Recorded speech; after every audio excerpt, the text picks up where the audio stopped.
Good afternoon, ladies and gentlemen. Thank you for coming to the screening of Spoor, and thank you for staying for the Q&A with director Agnieszka Holland and co-director Ms. Kasia Adamik. Ms. Adamik is the co-director of this film. She is also a filmmaker in her own right and the daughter of Ms. Agnieszka Holland. Most of you are probably already somewhat aware or familiar with the works of Ms. Holland. She is one of the most diverse filmmakers working in the world today. She has worked in her native Poland, in Germany, in France, in the US, the UK, and the Czech Republic. And she has done studio films, independent productions, as well as TV series. Her subject matters have included historical and contemporary issues, literary adaptations, as well as original scripts. Her films have brought representations into the insights of the histories and experiences of diverse groups and individuals, and are often quest for the inner depths or inner truths of humanity caught up in extraordinary or extreme circumstances. So without much further ado, please welcome Ms. Agnieszka Holland and Ms. Kasia Adamik.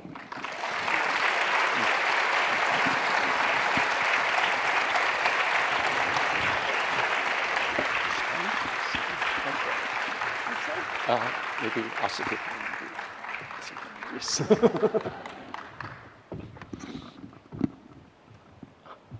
Okay. Hello, everybody. Oh, yes. So thank you so much for bringing Spoor to Hong Kong.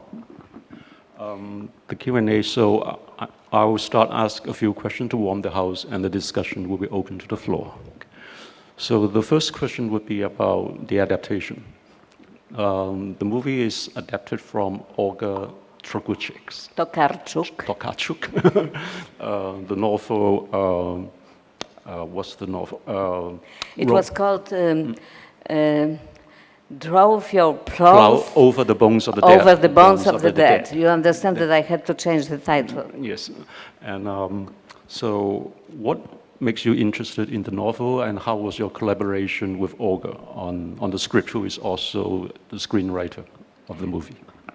Olga Tokarczuk is probably the most famous Polish woman writer, also translated to many languages and recipient of many literary prizes. Maybe one day Nobel's Prize, who knows. I was reading all her books in the moment of the appearance, and this one was the first one which after reading, I thought it will be possible maybe to make the film out of that. Because it looked like very compact, very story-driven and character-driven novel, simple enough to translate to the screen. Her other novels have many, many layers and are very literary. And also the subject matter I found so provocative and so fresh, that I thought that it would be interesting for me to make the movie like that. And then we started with Kasia to talk about possibility of mix of genres, to make something. I wanted to make the movie different from my previous movies, which have been mostly like quite straightforward psychological, historical dramas. And in this one, it's not so clear what it really is. And I thought that it would be easy to adapt. So I asked Olga herself, who never did the adaptation of her own work before, if she feels that she can try. And she said, oh yeah, somebody told me that that is practically the script is already in. So she wrote it quickly, quite quickly, and it was terrible. It was awful. We read it, and both of us had the impression that it's just so flat and so boring and so ideological that it will be maybe impossible to translate this book into the screen. So we sat together, spent some few weeks like working together, and I was sure that in 3 months we'll have the script ready. And 2 years later and 17 drafts later, it was still not ready. So it appeared that the novel in some way defended herself, didn't want to be the movie or something. But we've been perseverant because after spending so much of time with something, we wanted to have the result. And it was also quite difficult to find the money for that, enough of money for that.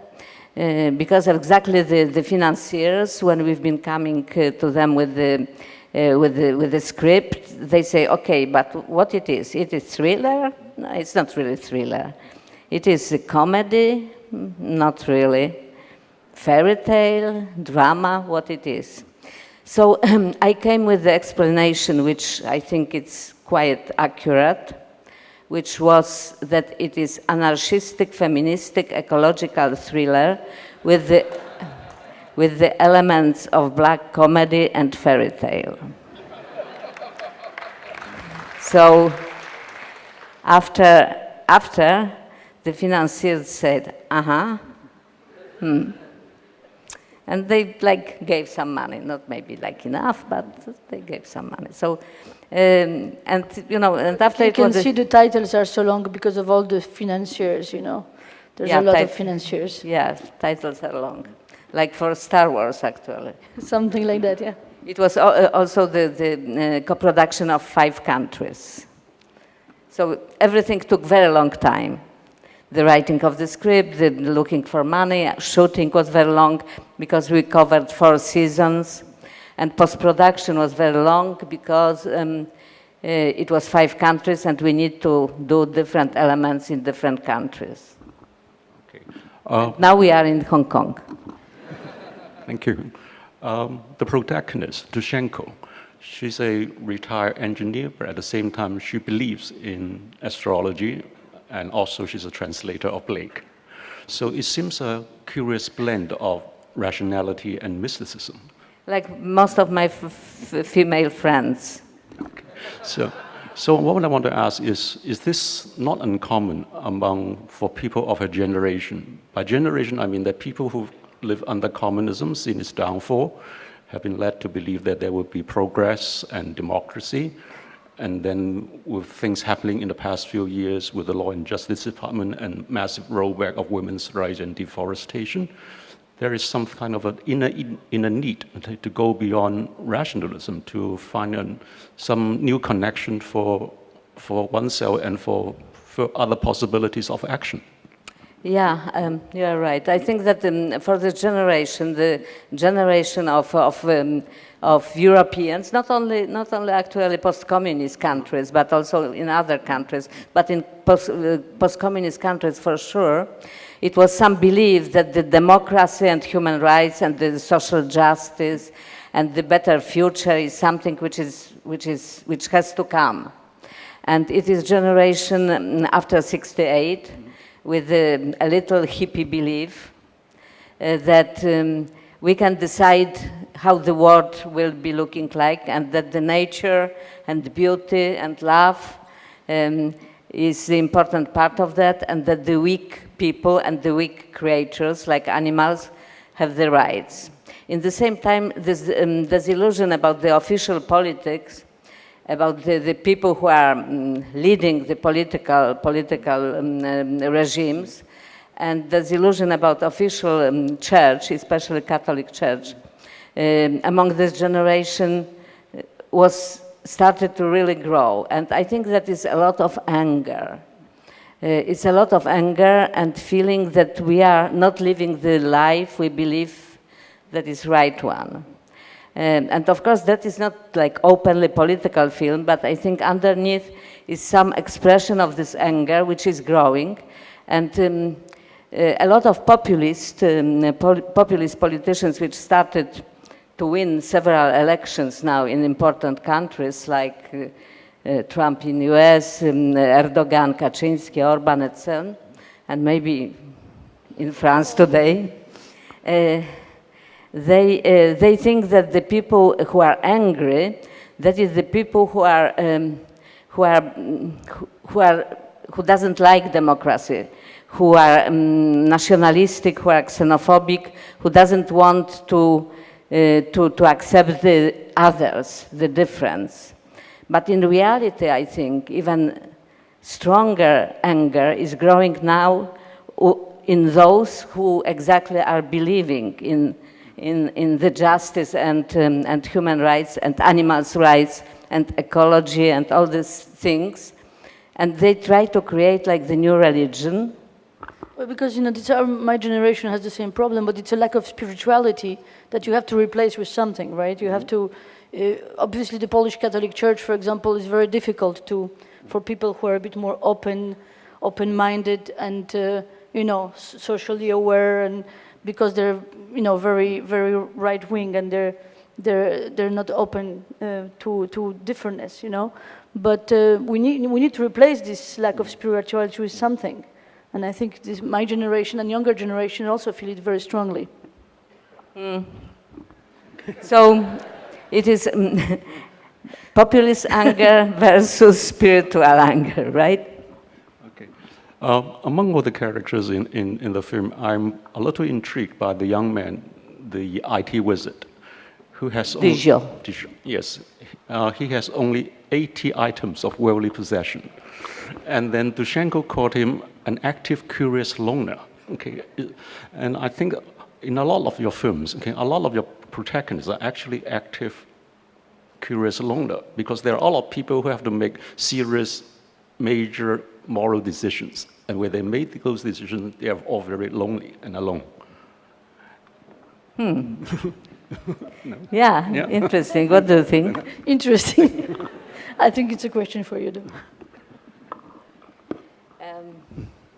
I don't know how to explain it, frankly, but probably you are right, yes. And maybe important decisions have a cost, right? It will be true to something, and it must have a cost. Oh, definitely. It mostly they do, but I think that is the beauty of the life, that you can make the decisions, exactly, at least for me. Maybe it's like one of those characters that is a longing for you because you're the opposite of this, right? Well, I have you keep everything. You have thousands of objects. Thousands and hundreds of thousands of objects. You love beautiful objects. And also I have several places I live, because I live in Los Angeles, in Paris, in Brittany, in Warsaw, and those objects are like... They mostly travel from one place to the other. No, they are sitting there. Yeah. A larger question, the role of art in this age of rollback of counter-revolution. Are you optimistic? Some people think that in these times creativity will flourish. What are your... In the difficult times are good for cinema, yeah. Except, of course, if it's North Korea. It means you need some. I think that the conscience that the world is complex, complicated place, which asks us for some efforts and for some choices, difficult choices exactly, and that the good and bad and evil are very close together, and we can believe about ourselves that we are good, decent people, and after on the first confrontation with the danger, we can show that in reality we are not, that we are able to do something very terrible. And this like moral ambiguity is something which is maybe not healthy, but in the same time I think it makes art much more profound. So the bad times are good for art. That is my consolation for artists, because the viewers maybe prefer bad art and good times. Okay. I have one last question before I open the discussion to the floor about your work on television. Okay. You've done quite a number of very successful television series. How does that differ from working on projects that are more personal to you? Some television is personal to me. For example, when I did the miniseries for European HBO, Burning Bush, it was very personal. we developed together with Kasia and my sister the Polish TV series called Prime Minister, which was political contemporary Polish drama like 10 years ago, right? And it was very, very personal, very interesting project. When I'm directing the episodes of somebody's series, of course, it's more the stylistic exercise. It's not so profoundly important to me. But still, it's my profession, it's my vocation to do it, and I enjoy it. And it's like a journey. It's like, if the difference is like being in your own country, in your home, or go on the trip and come, for example, to Hong Kong. The TV series for me is quite often like going to Hong Kong. And my own movies, it's like sitting in my place, which sometimes you want to go someplace. So especially I did the series like The Wire or Treme. On Treme I did the pilot, which is more than just do the episodes, because I had to design the series, to find the style for that and the cast and so on. But I like television. It's something very, my temperament is more television than cinema, because cinema is mostly like 3 years of work on one project, and the television can happen very quickly, and I am fast. But the patience is something it's good to practice. So long feature films are good for my soul. And Kasia, she loves television. I think that she loves television maybe more, making television maybe. I think maybe even more than film, yes, somehow. Especially if it's a personal project, right? Because I just like the fact that you have so much time to tell a story. I think cinema is just too short. 2 hours, 3 hours. It's just too short. You have to simplify what you want to say. You have to simplify your characters, always. There's always a simplification. In a TV series, you have 20 hours to tell the same story, and you can really look at all the shades of gray of your characters in the story and the way the story goes, and I think it's wonderful. I watch it all at once, always, so. I mean, usually 10 hours, you can watch whole episode, whole season in one sitting, and you enter this world in a much more profound way than you do in the films for me, but films are fun too, of course. Okay, thank you. So I think we should answer questions from the floor and questions for Agnieszka and for Kasia. And if you would raise your hand, so our colleagues will pass the mic to you.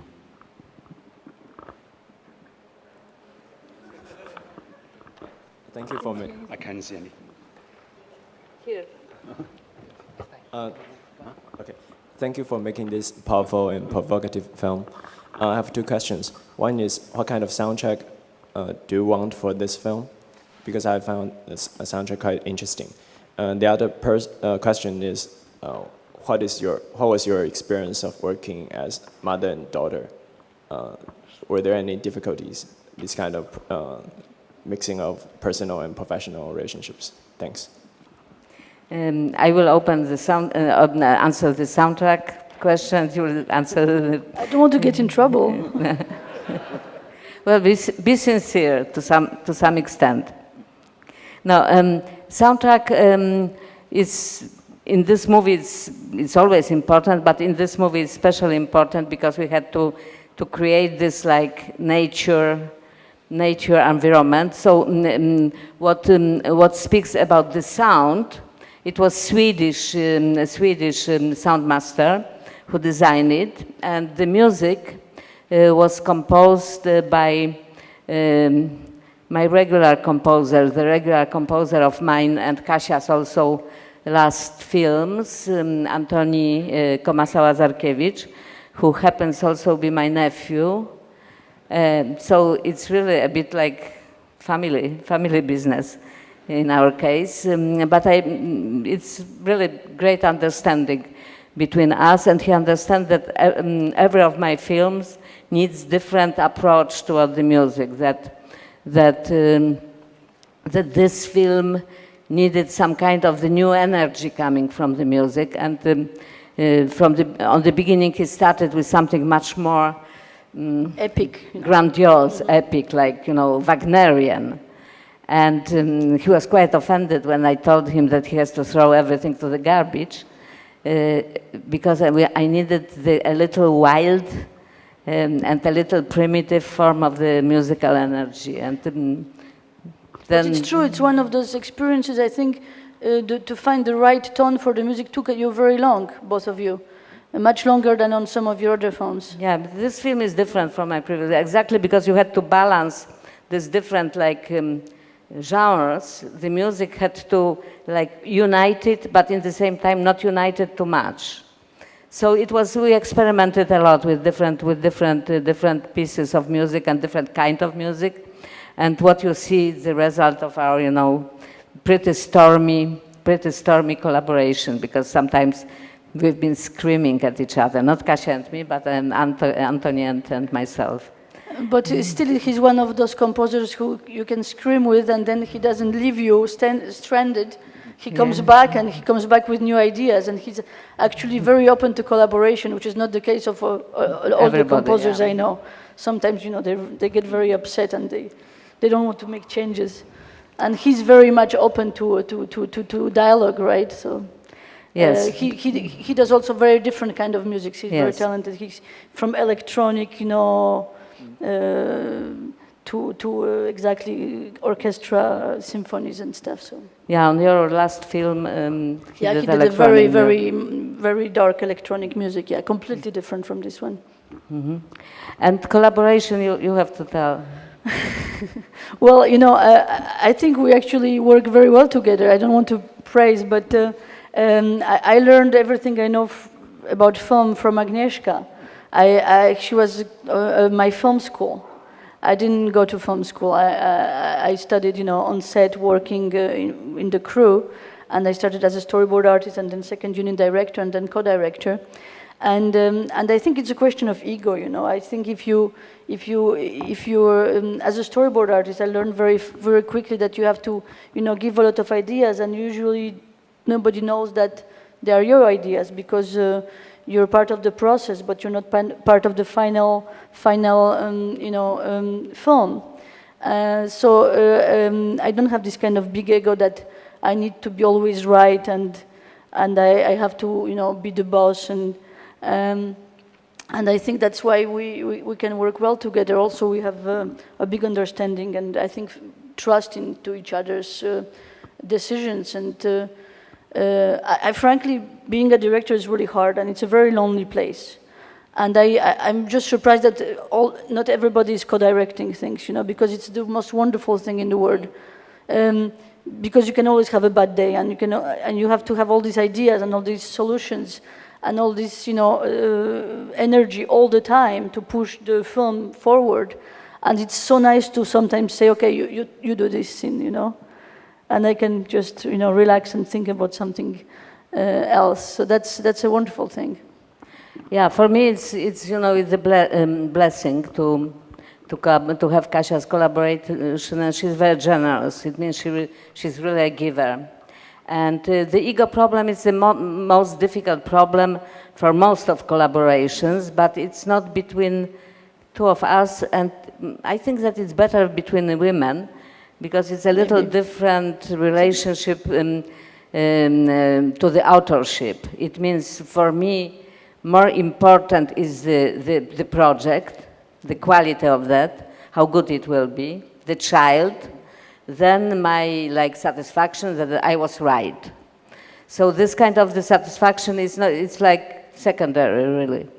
And some things, it's a question of creative energy, which which is pouring from her, but also some things she just knows better how to do. Some visual things and the special effects and the action, and she has fantastic craft after working 10 years as storyboard, and I take advantage of that. So. And also it's good to have somebody who can really talk about it all the time. Yeah, it's nice to just brainstorm about things, brainstorm, and that she can criticize me. She can tell me, no one else in the crew doesn't have this courage to come and to tell me it sucks. Well, I don't say that, but... No, but you make this grimace, which... So is there actually a clear division of responsibilities, or you just talk about anything and everything? We are dividing the scenes to shoot. Well, it very much depends on the projects, right? Depends because on the project, every project is different. Sometimes they have a bit more to do, sometimes a bit less. Obviously, this project was complicated because of the animals and the different weather and seasons and a lot of material that had to be shot. And I think second unit had a lot of days. I don't remember how many exactly. Which 30, is 40. Yeah, some like almost like half of same, half of the whole shoot, right? Even more. Or even more, yeah. Yeah, and sometimes we are sitting on the stage together and directing together. It depends. And when Kasia is doing her work, I'm not co-directing with her, but I am reading the script and watching the editings, the different versions, and giving my ideas. I think it's so wonderful to be able to have somebody who you trust and who can give you real criticism, constructive criticism, without having something to give back. It's like it's completely free of charge. You used to have when you were a younger director in Poland this group of people, groups, filmmaker groups. There was like one older famous filmmaker that reunited. Like Andrzej Wajda was our boss, and it was a group of us. Reunited like a few directors who were brainstorming, criticizing their own work, and it was a very creative process. And I think now filmmakers are very alone with their work, and they have very little chance to have this kind of like real creative meetings with other directors. You have to create it just by personal relationships. Yeah, and my first work on television in Poland and theater, actually, I co-directed with her father, who is a director as well. And my sister is a director, and now Kasia's partner is director as well, and my sister's husband was a director. He died, unfortunately, so it was the moment, was like 6 directors in the family, and we have more now, when you talk about extended family, we are 11. But I'm speaking about closer family, and the family photo, for example, it took the hours, because everybody wanted to direct it. So and then eventually the photo looked like Agnieszka wanted it to look. So we should have just forgot about complaining. Yeah, and we've been joking. Once we did 3 of us like big commercial, and we've been joking that if somebody is hiring me, it's 1 director, second is for half price, and the third is for free. Thank you. So if some producers here, we can sell our team. You hire 1 director, second half price. You hire 2 directors, third for free. Thank you. Another question? Hello, I've got 3 short questions. One is, I'm not sure, why do you put so many elements in your film? You have religion, you have politics, you have human rights, animals, death, kill. How do you make all these things together? And my second question is, I'm really wondering about the 4 characters that lives beside our actress, that fine neighbor, that little boy, the girl, and another aspect. What's their role, and do they really understand the main actress? Do they really know what she's doing? And my third question is, in your last scene, before your last scene, the light turns off. What do you see light? Do you think light is evil, or as something you fight against in this film? Thank you. They're not short questions. I mean, they're not short answers anyways. Yeah. Well, I wanted this film to be rich and have several layers, That was the experiment. If you can put so many layers, and in the same time have some consistency of the storytelling. And I was thinking that the main character is strong enough to embrace all those subjects and translate it into the action. But of course, her actions are partly hidden till very late in the film. You know that she is in reality the kind of serial killer, right? And the most of the audience is sympathizing with her, and I am sympathizing with her. But in the same time, it's very ambiguous, and it's why I'm telling that it's anarchistic in some way, because this moral ambiguity is a real challenge, and this moral ambiguity is something which supposed to wake you up and ask you the question, what it means, how somebody so emotional, so pure, so full of compassion can be in the same time be a killer. What kind of anger is growing in her? What kind of revenge she is seeking? Are we with her or not? And her friends, this group of people who are, except of the ophthalmologist who is stronger, but the neighbor, the good news, the digio, they are fragile human beings, and they are weak. And she loves the fragile beings. She's the caretaker. So she's taking them under her wing and creating some kind of the strange family. And they are some kind of the strange family of friendship and compassion. And when they realize what she did, they want to protect her. They want to save her. But in this moment, when they decide to make this plot, how to save her, the film changes to some kind of the fairy tale. Because, it's not realistic that Digio, the young boy, the young man, can really, with his computer, to make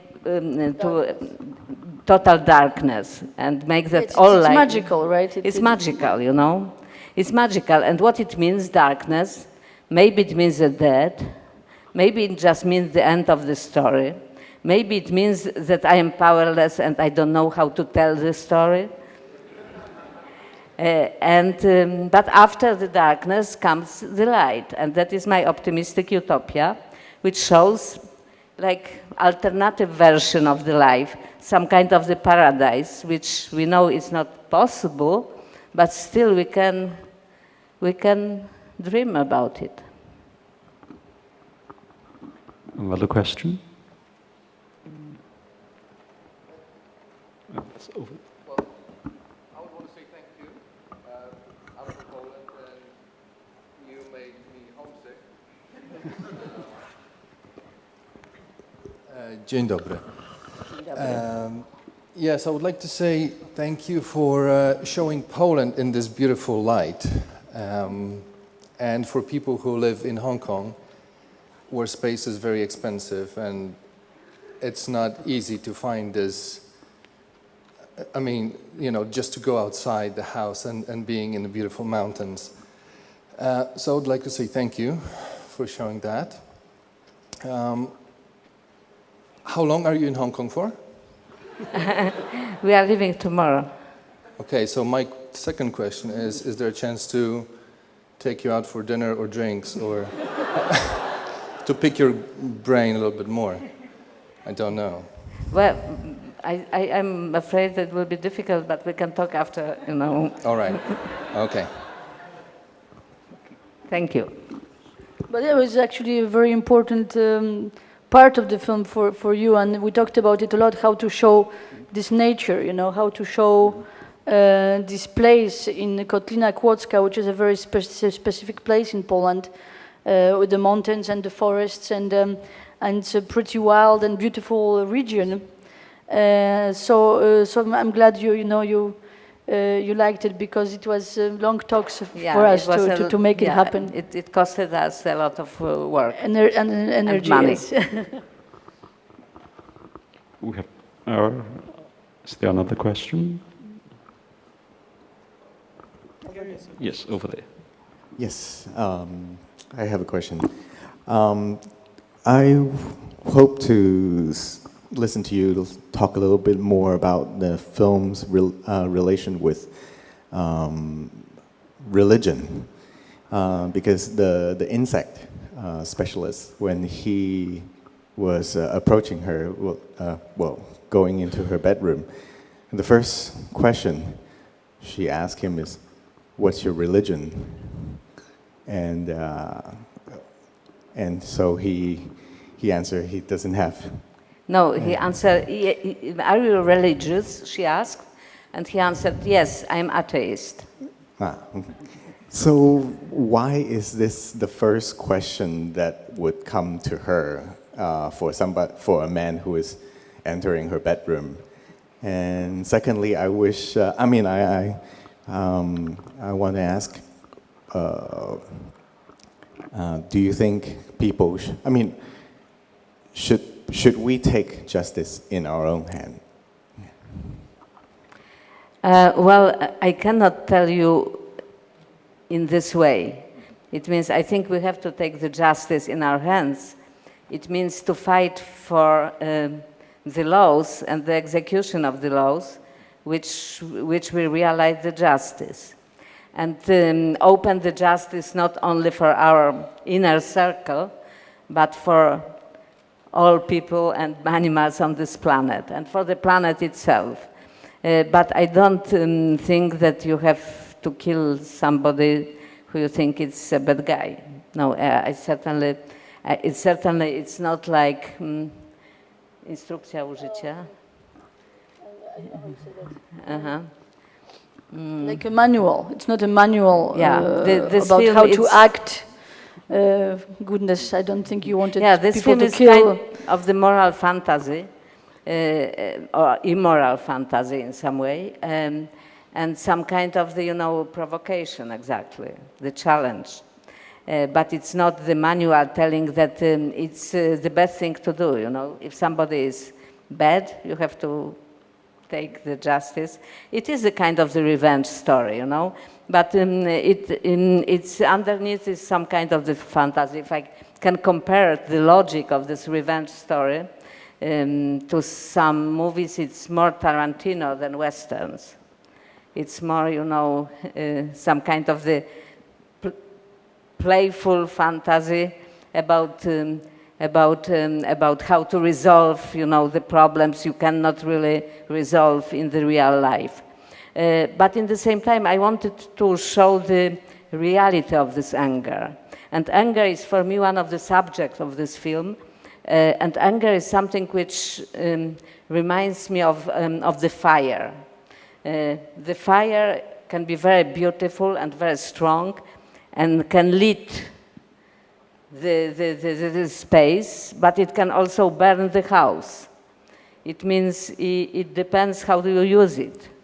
And the same is with the anger. And in some moment when it's too much of injustice in the world, in the laws are broken by the people of power, I think that this anger changes to the fire, and dangerous fire. So that is a bit this kind of the metaphor. And second question was? Oh, religion. Well, I think that she probably had not very good experience with the Polish religious guys. I think that in Polish Catholic Church, it's a lot of hypocrisy. I have the friend, for example, who fall in love with some religious Polish man who wasn't divorced, and after every sexual act, he was hitting his own head and screaming that he is, very bad and that he has to die. It was very unattractive to her. So finally, even if the love was quite strong, they split. Maybe it was what Duszejko had in mind. But I don't know exactly what she did have in mind. But in the novel, this line continues, and she says, "Oh yeah, it's good," when he says that he's atheist. "I slept once with one Catholic, and it didn't end well." But it's difficult not to sleep with Catholic when you are a Polish woman, because 95%, yeah. 7, well, maybe even 97.5, I don't remember exactly, are Catholics. Was the Catholic Church somewhat offended by this film? Actually, was the church maybe as the... It was some reactions, yeah. It was also one reaction from the one journalist who is correspondent of Polish press agency in Berlin, who after when the film was screened at Berlin Film Festival wrote that I'm anti-Christian, pagan. That the film is pagan, yeah, and eco-terroristic. And eco-terroristic, yes. So, no, very I'm not good, anti-Christian. Very good critic. Actually, you know, in the Christianity, the relationship toward the animals is very ambiguous. For Buddhists, it's pretty clear. For the Christians, it's not so clear. You have like two waves. In one scripture, it said that the animals are part of our world, and even is one line of the theology which tells that they have this kind of soul. But mostly the official position of the church is like our priest in the movie said. It means the earth was given to us to make it poddano, make it to make it ours, to make it to subdue it. Subdue it, yes, and that the animals are just the products to have the meat or work, labor. But Saint Francis, for example, was loving animals and called them the lesser brothers, smaller brothers. And the Pope right now, he took the name on Francis maybe to express that is the philosophical line or theological line which is close to him. So it is ambiguous, but in reality I don't think that real Catholics respect animals strongly enough. And the problem in Poland that a lot of Polish Catholics don't respect people either, you know. Well, so yes. That's the problem, maybe. That is probably the first problem. Even though Catholic religion is all about love and and forgiveness and all these beautiful ideas, the Polish Catholic Church incites more to hatred lately than to acceptance of other people, like racial acceptance or homosexuals or vegetarians, or things like that. They usually incite more towards hatred, which is, I think, very much against the whole idea of the Catholic Church. But yeah, the Christ is not very present there. No, there's no Christ. No, not really. In my opinion. Is there another question? But some priests who are friends, they actually like it. Mm-hmm. Okay, I'm receiving signals, so we have time for one more question. First of all, congratulations for your win at Berlin for this film. And I like the film, so I was wondering, since you brought these characters to the screen, and the main protagonist commits quite like 3 or 4 acts of killing. So do you think these acts are justified, morally justified? Because during her interaction with the police officer, she's saying that animals have rights and she's fighting for animal rights. But in the later part of the film, it reveals as she's like a hypocrite, where she's violating human rights. So how do you think, is her acts morally justified? Well, you are right. I don't think she's hypocrite. I think that she starts to believe that she is the hand, for the revenge, that she is like venging the animals' sufferance, but of course, in the same time, she is like playing those officers. She is just pretending that pretending that she's a little crazy, right? But maybe she is a little crazy. What really attracted us in this character is that you cannot really grab it. It seems like a little crazy woman, older woman, who has a little, like mess in her head between the post-modern ideas and the New Age ideas and the real love for the animals and some difficult, difficult to accept that the older woman in this society is considered as practically non-existing. This is kind of frustration, right? Frustration, big part is the frustration that grows in her being so helpless, because she's completely helpless, really, if not for her killing. She cannot change anything. Yeah, they even cannot remember her name. They even don't see her, She's like transparent to everybody. She's fighting and writing letters and making the complaints and showing the law, which doesn't allow to do that, and no one really pays any attention. She's just, in the best, she's the object of the jokes. So this kind of the anger and frustration is growing, and in the same time, she cannot protect those she loves. And that is even more than the frustration. That is the real rage. So yes, you see somebody who becomes kind of the terrorist. And the terrorism is quite often the result of the rage and powerlessness and injustice. So, it's just complicated. But in the same time, she is a killer. A killer. Okay, so I think that's nicely round up this Q&A. So thank you again, Thank Ms. you. Holland. Thank you, Ms. Adamik. Thank you. And thank you again for attending the screening and this Q&A. Thank you.